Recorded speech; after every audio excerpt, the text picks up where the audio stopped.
Hey guys, it's Jeff here.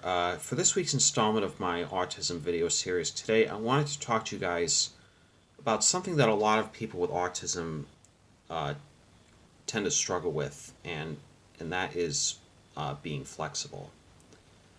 Flexibility is something that a lot of people will need, not just in their professional lives, but also in their personal lives, because as someone with autism, I struggle with flexibility. I mean, particularly when I was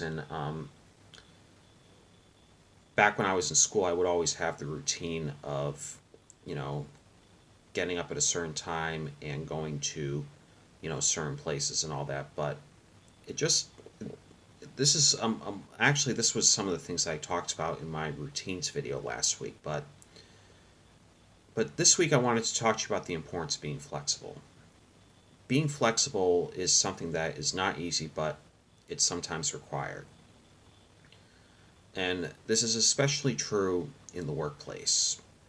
Now, being flexible in the workplace means that you'll kind of have to adjust your routines a little bit and in order to meet the needs of the business.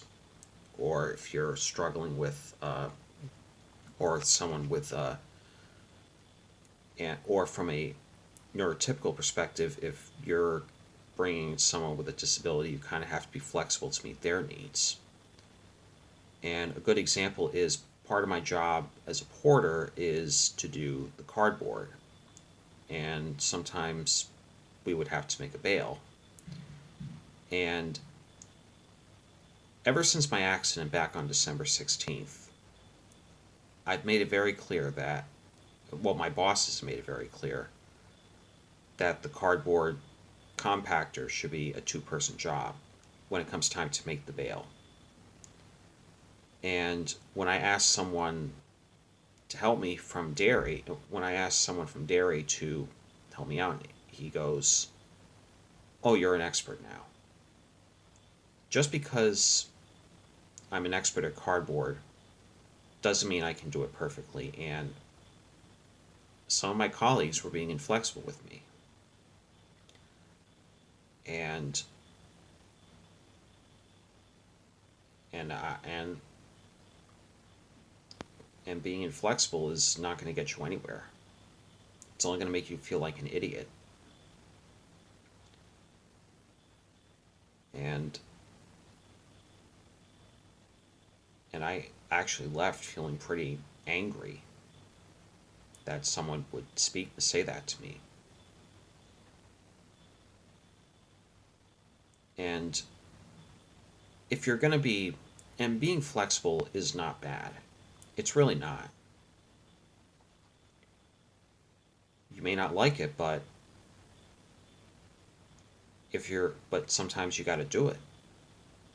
Just got to put your pride aside and help the person do what they need to do, make them feel comfortable around you.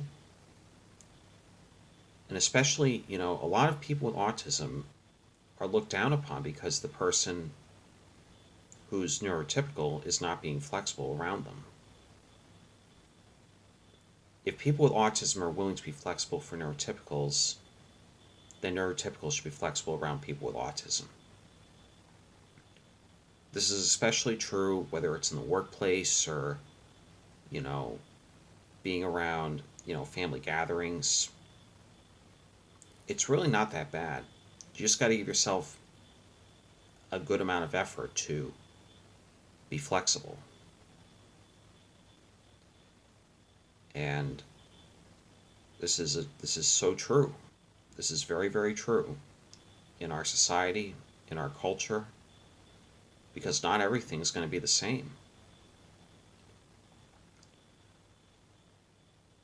And if you're not willing to be flexible, then I have no sympathy for you. So that's going to do it for this week's video. Just a quick heads up that next week I will be on vacation, but I will still do another installment. So take care, guys, and I will see you next week.